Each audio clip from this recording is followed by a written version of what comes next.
তার রুহের মাগফিরাত কামনা করছি। আমরা এমন একজন ব্যক্তির আলোচনা সভায় উপস্থিত হয়েছি যার আসলে চারটি জীবন। এক হলো সৈনিক জীবন, এক হলো রাষ্ট্রনায়ক জীবন, রাজনীতিবিদ হিসাবে তার জীবন এবং ব্যক্তি জীবন। এখানে সম্মানিত আলোচকবৃন্দ সব বিষয়ে আলোচনা করেছে। আমি দীর্ঘ না করে বলতে চাই, সৈনিক, যে কোনো একজন সৈনিক তিনি যে মুক্তিযুদ্ধের চেতনা অনুযায়ী যে বাংলাদেশকে পরিচালনা করতে চান, সেটা পরিচালনা করার জন্য একটি রাজনৈতিক দল হওয়া দরকার। সেই দলের নাম হচ্ছে বাংলাদেশ জাতীয়তাবাদী দল।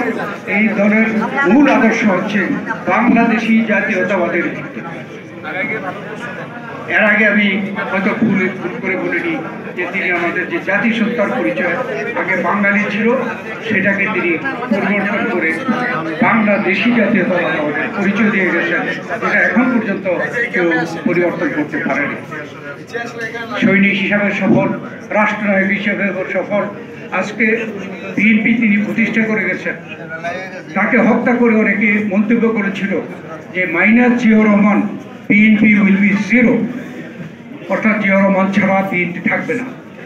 কিন্তু আপনারা দেখেছেন জিয়াউর রহমানের উত্তরসূরি দেশনেত্রী বেগম খালেদা জিয়া অতি সাহসের সাথে এই বিএনপির হাল ধরে তিনি এরশাদ বিরোধী 9 বছর আন্দোলন আপসীভাবে করে এদেশে আরেকটি স্বৈরতন্ত্রকে পতন ঘটিয়ে এদেশে তিনি একটি সংসদীয় গণতন্ত্র প্রতিষ্ঠা করেছেন এবং এরপরে বাংলাদেশকে শহীদ জিয়াউর রহমানের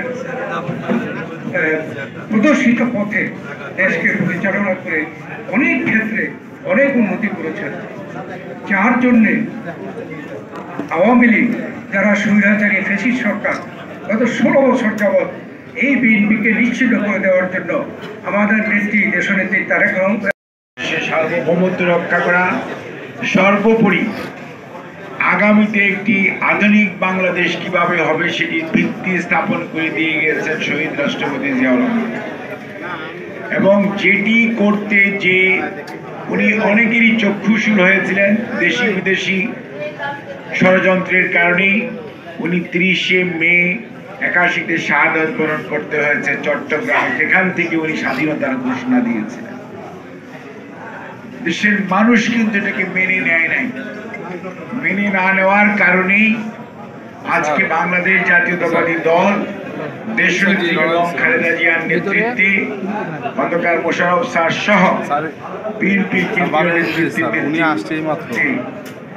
সারা বাংলাদেশে একটি বৃহত্তম রাজনৈতিক দল পরিণত হয়েছিল, যার জন্যই 91 আপনারা দেখেছেন দেশনেত্রী বেগম খালেদা জিয়ার নেতৃত্বে বিএনপি আবারও দেশ পরিচালনার দায়িত্ব জনগণ ভোটের মাধ্যমে তাকে দিয়েছে। এবং বিএনপি কিন্তু এমন দল, মানুষের আকাঙ্ক্ষার সাথে সবসময় খাপ খাইয়ে চলার দল। জিয়াউর রহমান স্যার যেমন অর্থনীতি, প্রশাসন, বিচার ব্যবস্থার সমাজীন করলো কিভাবে, ডিসিএমএল ডেপুটি চিফ মার্শাল অ্যাডমিনিস্ট্রেটর, আপনারা অনেকেই জানেন। আর চিফ মার্শাল অ্যাডমিনিস্ট্রেটর কে ছিলেন? বিচারপতি এস সায়েম। সায়েম সাহেব যখন দেখলেন যে না, জিয়াউর রহমান সাহেব ছাড়া রাষ্ট্রকে কন্ট্রোল করা যাবে না, অভ্যুত্থান পাল্টা অভ্যুত্থান, নিজে থেকে তিনি জিয়াউর রহমান সাহেবকে এই জিয়া, এই সবচেয়ে পৃথিবীর সবচেয়ে বদ্বীপের পলিমাটি বিধৌত এই সন্তান বিশ্বকে নেতৃত্ব দিয়েছে ইরাক এবং কুয়েতের যুদ্ধে থামানোর জন্য। সৌদি আরবের আজকের যে সুশীতল আরাফাতের সেই নিমগাছ, টিয়ারট্রি, এগুলো করেছেন আমাদের গার্মেন্টস সেক্টর, সাত। এবং আরেকটি বড় বিষয়, এই যে সামরিক শাসন থেকে গণতন্ত্র, জিয়াউর রহমানের কাজে, তার গুণকীর্তন, তার দেশ গঠনের ভূমিকা আমাদের বলে আমরা শেষ করতে পারব না। আমি এখন একেবারেই সংক্ষিপ্ত করে বলতেছি বন্ধুগণ, 5 আগস্টের পরে স্বৈরাচারের দোসররা রাষ্ট্রের বিভিন্ন জায়গায় এখনো কেন অপসারণ হয় না? কেন আমাদের লোক সেখানে প্রতিস্থাপিত হয় না?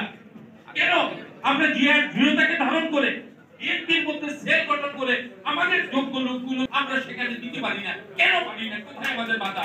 দেখেন, হাত তুলে দিন। প্লিজ আসেন এবার নির্বাচন প্রসঙ্গে।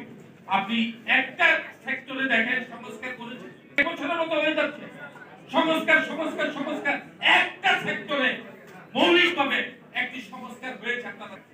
যদি তাই না হয়ে থাকে, আপনি বারবার